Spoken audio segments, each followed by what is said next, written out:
Take 1, 3, 2, 1, action. Assalamualaikum warahmatullahi wabarakatuh. Siang ini saya diberikan tugas untuk menyampaikan materi mengenai reporting coronary CT angiography. Sebagai latar belakang bahwa tujuan dilakukannya pelaporan ini adalah sebagai sarana komunikasi untuk menyampaikan temuan dari pemeriksaan dan implikasi klinis untuk pasien. Jadi, kepentingan dari pelaporan secara terstruktur ini adalah yang pertama untuk menjamin kualitas dan konsistensi antar lokasi maupun antar dokter. Dan yang kedua adalah untuk memastikan bahwa semua elemen temuan yang diperlukan akan tersampaikan dengan jelas, konsisten, serta dengan deskripsi yang lengkap. Peran coronary CTA pada kasus penyakit jantung koroner adalah diagnostik dan stratifikasi risiko. Di samping itu, apabila dilakukan calcium scoring, itu mempunyai nilai tambah sebagai evaluasi terapi medikal yang sudah dikerjakan. Berikut adalah komponen dari Comprehensive Gated Contrast Enhanced Cardiac CT Reporting, meliputi yang pertama adalah clinical data, yang kedua prosedur data, yang ketiga adalah result yang dibedakan menjadi technical quality serta clinical scan findings, dan yang terakhir adalah impresi serta rekomendasi manajemen apabila memungkinkan. Dari potongan tabel, yang pertama saya sampaikan bahwa clinical data ini akan menampilkan data general, demografik, dan history. Rinciannya adalah sebagai berikut. Sebelumnya kita ingat dulu bahwa indikasi mayor cardiac CT yang pertama adalah untuk evaluasi arteri koroner. Adakah aterosklerosis atau anomali pada lokasi tersebut? Yang kedua adalah evaluasi non-koroner meliputi great vessel, baik aorta, arteri pulmoner, kemudian chambers, myocardium, valves, dan perikardium. Yang ketiga adalah mengevaluasi dari fungsi cardiac chamber meliputi ejection fraction dan volumes. Yang keempat adalah evaluasi low to intermediate risk symptomatic patient dengan stable angina maupun acute chest pain. Dan yang kelima adalah pada kasus stress test yang inkonklusif maupun diskordan. Clinical data dibedakan menjadi data demografik dan clinical history. Untuk data demografik meliputi usia, gender, body mass index, prosedur data, pelaksanaan, dan referring physician. Clinical history meliputi riwayat jantung pada pasien, kemudian simptom pada pasien, faktor risiko koroner yang dimiliki pasien, medikasi atau obat-obat yang setelah dipakai pasien, kemudian tes maupun prosedur tindakan yang sudah pernah dikerjakan pada pasien, serta risiko klinis untuk pemberian kontras, misalnya pada penderita yang pernah mengalami alergi kontras, dimohon untuk menyampaikan kepada pemeriksa. Tabel kedua, prosedur data akan menampilkan deskripsi equipment atau alat yang dipakai pada pemeriksaan, acquisition atau pengambilan gambar, reconstruction, medication atau obat-obat yang dipakai dalam pelaksanaan, serta pasien parameter. Studi teknik meliputi image acquisition dan image reconstruction. Untuk image acquisition akan menampilkan tipe dari studi, kemudian equipment ini minimal akan menampilkan alat dan spesifikasinya, misalnya merek, kemudian tipenya apa, dan size-nya berapa. Kemudian technical acquisition protocols, kemudian jumlah dan waktu pemberian kontras ataupun obat-obat lain, dosis radiasi, serta clinical parameter yang meliputi heart rate pada pasien saat dilaksanakan, serta komplikasi yang terjadi, misalkan selama pemberian kontras mengalami ekstravasasi. Sedangkan image reconstruction ini menampilkan slice thickness, kemudian fase kardiak, juga elemen tambahan meliputi post processing. Image quality, jadi gambar yang diambil itu nanti kualitasnya akan dipengaruhi beberapa faktor, baik faktor dari pasien maupun teknis. Untuk faktor pasien itu bisa yang mengurangi kualitas adalah misalnya pasien yang bertubuh besar. Kemudian beam hardening metal, yaitu pada pasien yang pernah melakukan implan dengan peralatan dari logam, misalnya permanent pacemaker.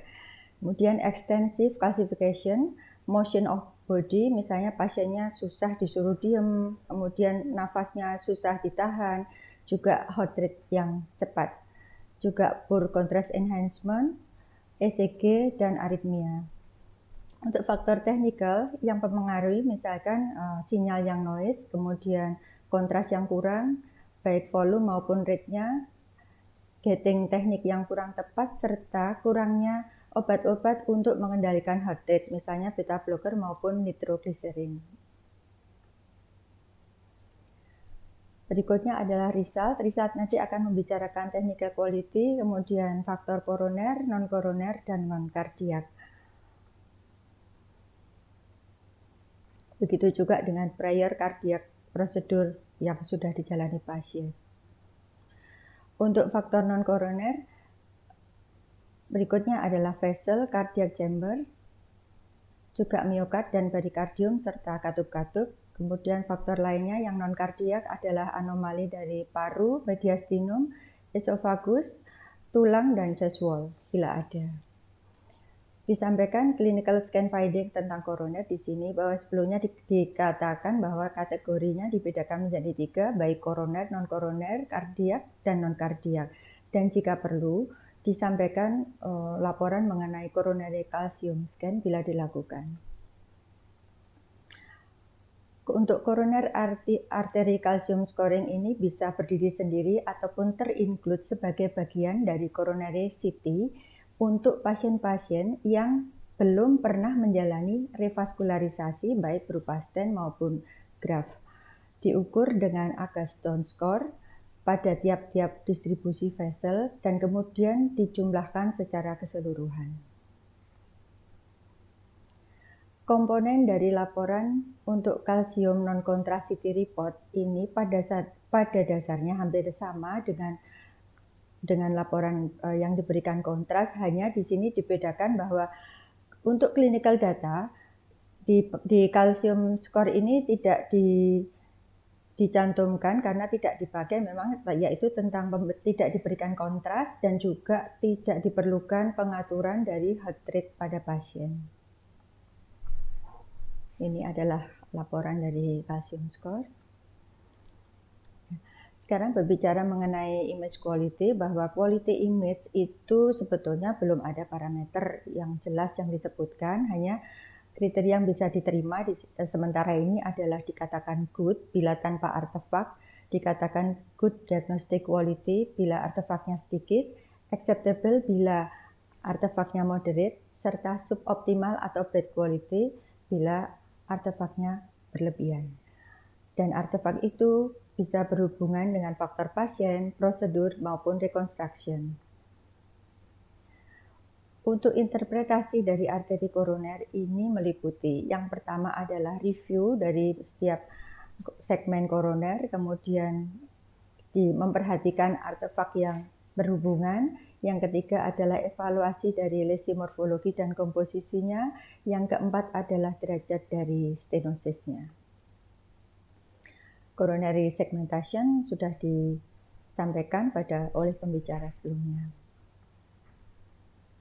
Analisisnya hanya disinggung ulang saja bahwa di sini diperlukan disampaikan bahwa pada pasien tersebut apakah left atau right dominance, kemudian pada coronary tree dilihat perjalanan dan cabang-cabangnya.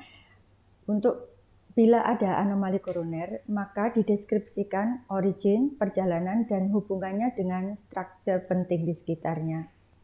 Pada lumen dihitung kaliber dan dilihat smoothness-nya, kemudian pada variasi CT density dalam mural maupun intraluminal dibandingkan dengan struktur yang berbatasan, Apabila ditemui lesi aterosklerotik, maka disebutkan segmen posisinya, kemudian pada luminal plak dihitung maksimal persen diameter stenosisnya. Di sini deskripsi plak sebagai non-calcified ini lebih disukai daripada soft ataupun lipid rich. Masih melanjutkan dari anatomi dan patologi koroner, tipe plak disebutkan apakah plak tersebut adalah non-calcified seperti ini ataupun partial calcified plak ataukah calcified. Dan gambaran plak bisa positive remodeling seperti ini ataupun low attenuation ataupun positive remodeling dan low attenuation plak.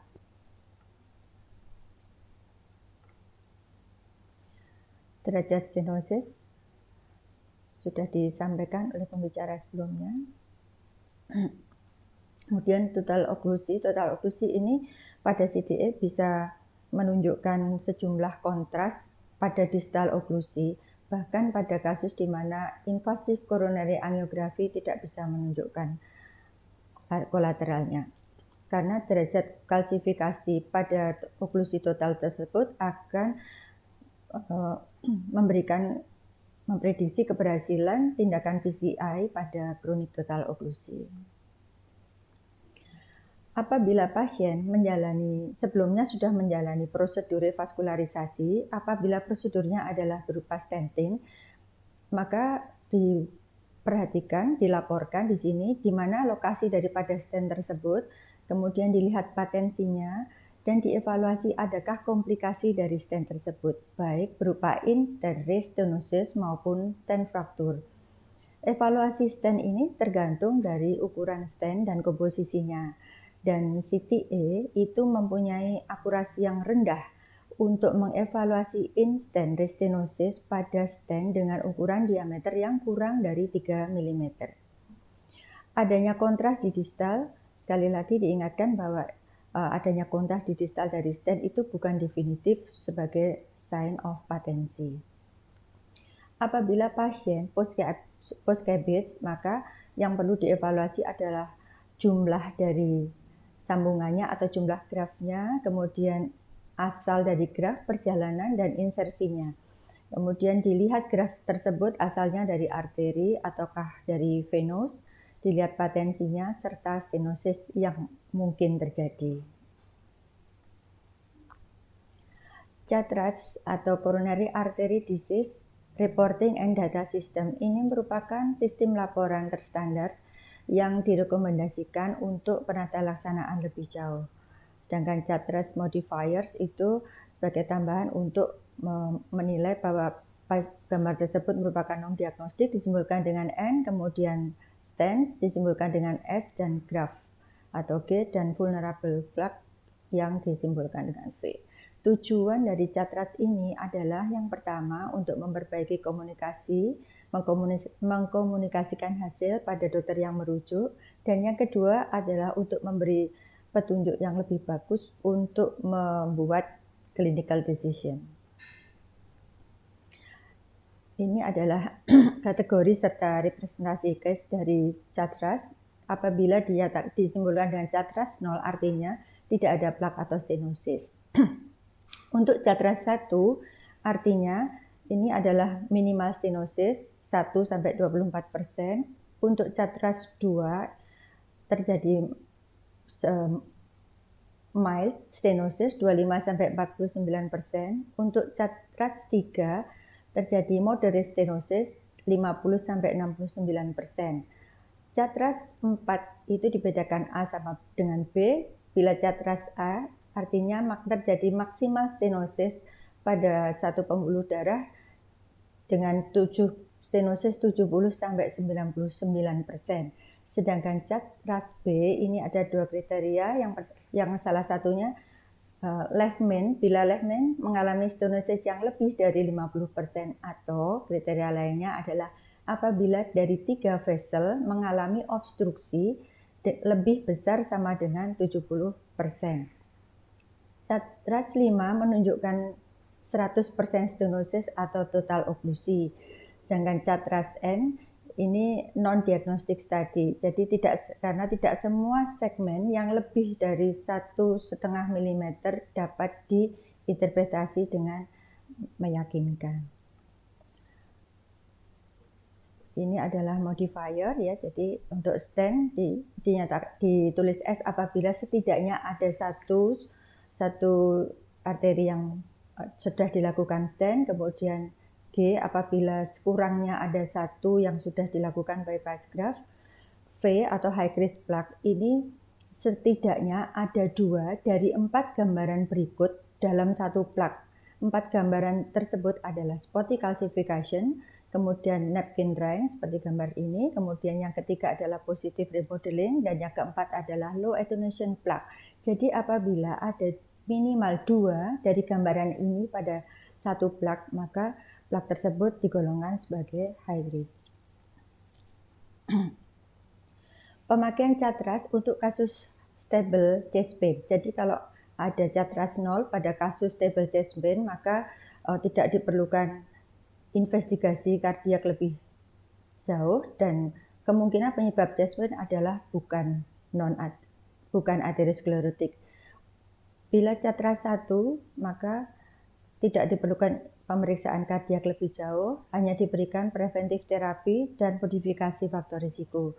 CHATRAS 2 pada stable chest pain tidak diperlukan investigasi lebih jauh dan hanya diberikan preventif terapi serta modifikasi faktor risiko.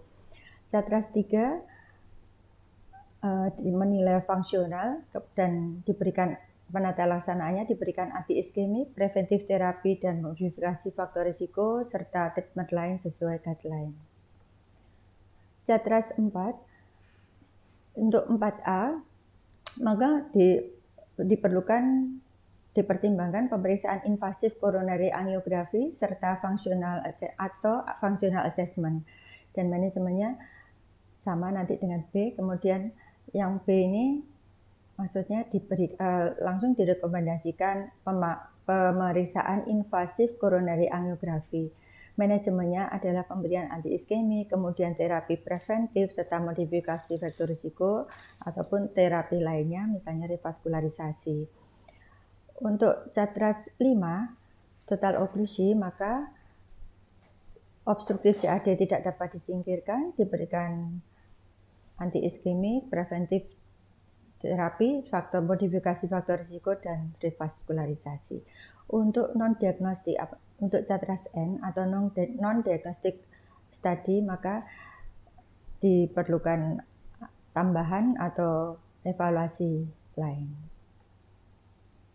Untuk kasus CHATRAS pada kasus acute chest pain ini dipakai pada pasien di emergency atau setting hospital bila penderita datang dengan first troponin yang negatif, kemudian ECG-nya negatif atau non-diagnostik, serta low to intermediate risk.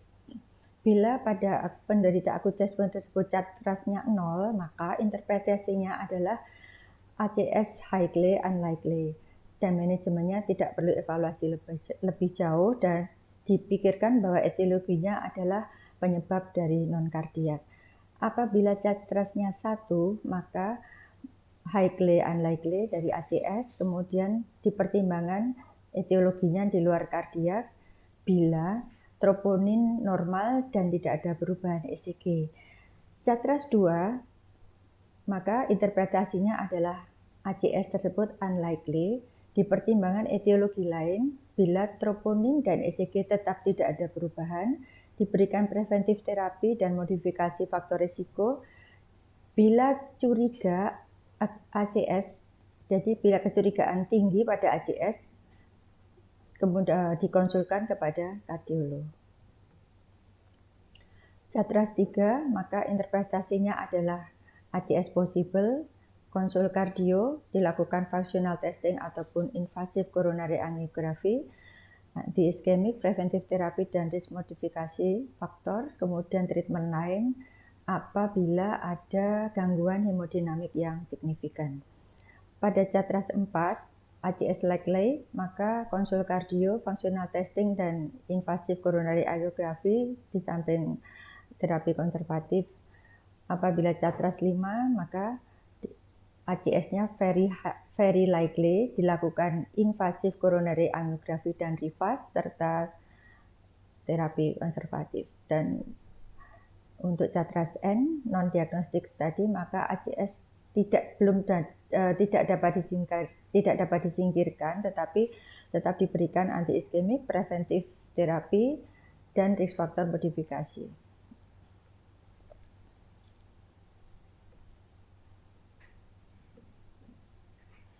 Impresi ini adalah bagian yang penting karena pada impresi ini semua temuan penting akan dilaporkan. Image gambar-gambar yang disajikan diberikan label, gunanya adalah untuk memperjelas klinisi pada anatominya dan diharapkan gambar tersebut dapat membantu klinisi untuk menjelaskan opsi terapinya kepada pasien. Waktu penyerahan dari laporan, waktu pengerjaannya, jadi untuk kasus yang life threatening, maka laporan akan diberikan pada hari yang sama. Untuk kasus emergency, laporan akan diberikan dalam 24 jam, dan pada kasus elektif, maka laporan harus diserahkan dalam 2 hari kerja dari prosedur. Ini adalah contoh standar template dari coronary CT angiography pada pemeriksaan yang normal seperti yang diuraikan tadi, jadi pemeriksaannya, kemudian riwayat klinisnya, kemudian tekniknya dan seterusnya mungkin bisa dibaca di buku atau makalah yang akan diterbitkan. Jadi konklusinya di sini yang pertama adalah bahwa pemakaian pelaporan terstruktur pada cardiac CT direkomendasikan untuk memperbaiki komunikasi, mengkomunikasikan hasil kepada dokter yang merujuk. Yang kedua adalah komponen dari laporan tersebut meliputi indikasi prosedur, kemudian data klinis pasien, technical procedure information, image quality, clinical scan findings, interpretasi, dan bila memungkinkan diberikan rekomendasi dari klinis. Pelaporan terstruktur dapat berisi informasi yang adekuat untuk mendukung keharusan klinik dari prosedur dan temuan-temuan tersebut diharapkan disampaikan dengan terminologi standar agar bisa